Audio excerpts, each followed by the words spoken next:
Halo Sobat Gen, Assalamualaikum warahmatullahi wabarakatuh. Di video kali ini kita akan membahas kunci jawaban biologi kelas 12 bab 3 pada tugas pengayaan pada halaman 174 di buku biologi kurikulum merdeka pegangan kalian. Jadi, ayo kita bahas bersama mengenai soal atau perintah yang ada di tugas kali ini Gen. Tapi sebelum lanjut jangan lupa untuk subscribe ya Gen, agar Gen Sukses Media lebih semangat lagi nemenin kalian nugasnya. Jika sudah, kuy kita lanjut.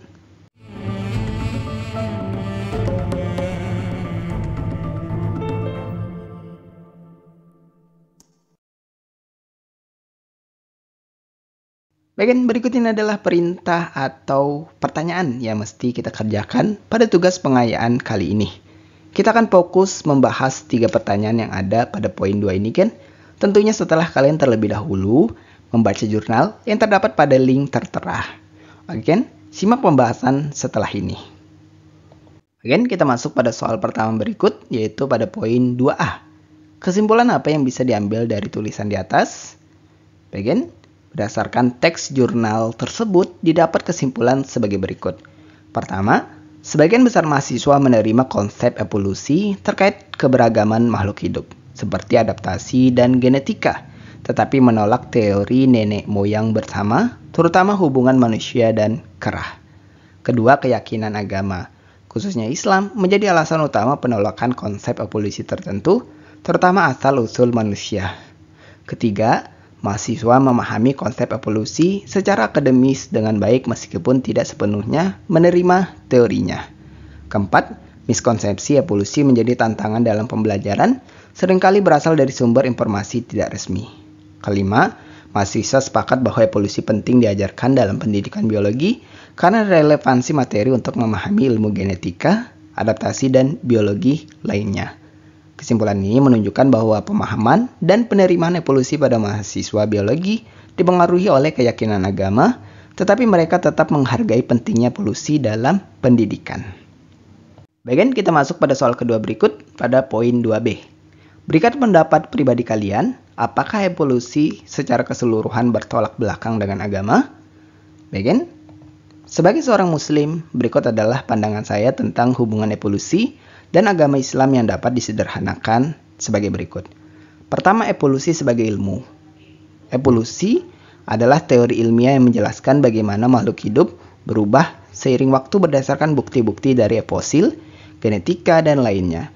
Teori ini tidak membahas penciptaan atau keberadaan Allah, melainkan hanya cara kehidupan berkembang. Kedua, Islam mengajarkan penciptaan oleh Allah. Dalam Islam, kita meyakini bahwa Allah adalah sang pencipta segala sesuatu. Al-Quran menjelaskan penciptaan manusia pertama yaitu Nabi Adam alaihi salam yang diciptakan langsung oleh Allah. Ini adalah bagian dari iman kita. Kemudian ketiga, bertentangan atau tidak? Nah, tidak semua hal dalam evolusi bertentangan dengan Islam. Misalnya, konsep bahwa makhluk hidup bisa beradaptasi dengan lingkungan, ini sesuai sunatullah, yaitu hukum Allah di alam semesta. Ini dapat diterima. Namun pandangan bahwa manusia berasal dari makhluk lain seperti kera, ini tidak sesuai dengan ajaran Al-Quran. Sebagai kesimpulan, Islam dan ilmu pengetahuan tidak harus bertentangan karena Islam mendorong umatnya untuk mempelajari alam dan ilmu pengetahuan. Namun sebagai muslim, kita percaya pada Allah dan wahyunya sebagai kebenaran mutlak. Jika ada hal dari ilmu pengetahuan yang tampaknya bertentangan dengan Islam, kita perlu mempelajarinya lebih dalam dan mencari penjelasan yang sesuai dengan iman kita. Jadi evolusi bisa dipelajari sebagai ilmu, tetapi keyakinan kita sebagai muslim tetap berdasarkan ajaran Al-Quran. Dan kita masuk pada soal ketiga berikut, yaitu pada poin 2C, sebagai soal terakhir kita di sesi tugas kali ini. Bagaimana pandangan kalian secara pribadi terhadap teori evolusi yang dicetuskan oleh Charles Darwin? Bagian, secara pribadi saya menganggap teori evolusi yang dicetuskan oleh Charles Darwin adalah salah satu upaya manusia untuk memahami keberagaman makhluk hidup melalui ilmu pengetahuan. Namun sebagai seorang muslim, saya meyakini bahwa manusia pertama ialah Nabi Adam alaihissalam yang diciptakan langsung oleh Allah, sehingga saya tidak sependapat dengan gagasan evolusi manusia dari makhluk serupa kera. Meskipun begitu, saya menghormati teori ini sebagai bagian dari ilmu pengetahuan dan melihatnya sebagai sarana untuk lebih memahami ciptaan Allah yang luar biasa. Bagi saya, iman dan sains bisa berjalan berdampingan selama keduanya dipahami dalam batas dan tujuan masing-masing. Again, itulah pembahasan sekilas kita untuk kunci jawaban biologi kelas 12 bab 3 pada sesi tugas pengayaan pada halaman 174 di buku pegangan biologi kurikulum merdeka. Terima kasih karena telah menonton video ini sampai habis gen. Jika dirasa video kali ini bermanfaat, jangan lupa untuk like dan subscribe ya gen.